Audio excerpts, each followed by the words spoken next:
আকস্মিক ঝড়ে লালমনিরহাটের কালীগঞ্জ উপজেলার ভোটমারি ইউনিয়নের শতাধিক ঘরবাড়ি বিধ্বস্ত হয়েছে। এতে আহত হয়েছেন ৩ জন। রোববার সকাল ৮টার দিকে উপজেলার ভোটমারি ইউনিয়নের শ্রুতিধর ৮ নম্বর ওয়ার্ডে এ ঘটনা ঘটে। গত কয়েকদিনের ভারী বৃষ্টির মধ্যেই আকস্মিক ঘূর্ণিঝড়ে আধাপাকা ও টিনশেড ঘরবাড়ি মুহূর্তেই ভেঙে পড়ে।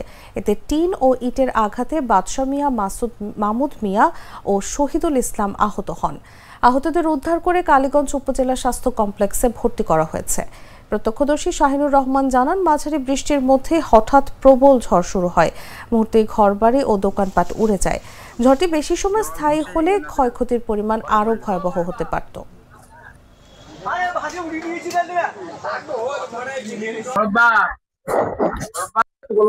আমার ঘর তো আমার ফ্যামিলি সহ সবাই ঘরেতে ছিলাম।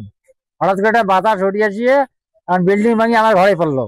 এখন আমার ক্ষয়ক্ষতি, আমি ব্যবসা করি গ্রামে গ্রামে, সেই সুখটা আমার সুখটা অবস্থা চলে গেছে। গরু একটা আছে, গরু ঠ্যাং ভাঙছে, আমার ঠ্যাং কাটা গেছে।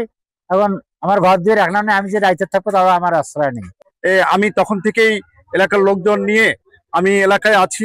ইতিমধ্যে আমি সরেজমিনে 112টি পরিবারকে চিহ্নিত করতে পেরেছি। তারা একেবারেই কঠিনভাবে ক্ষতির সম্মুখীন হয়েছে। আমাদের আসলে ক্ষতিটা এখন আমরা সাময়িকভাবে তাদেরকে থাকার মতো ঘরটা মেরামত করার জন্য আমরা কিছু আর্থিক সহায়তা প্রদান করতে চাচ্ছি এবং তাদেরকে তাৎক্ষণিকভাবে 30 কেজি করে চালের ব্যবস্থা করা হয়েছে অলরেডি। বান্ডেল থাকলে প্রতি সেনমানিতে টাকা বাঁচবে। বিকাশ সেনমানি বান্ডেল কিনে জিতুন প্রতি লেনদেনে।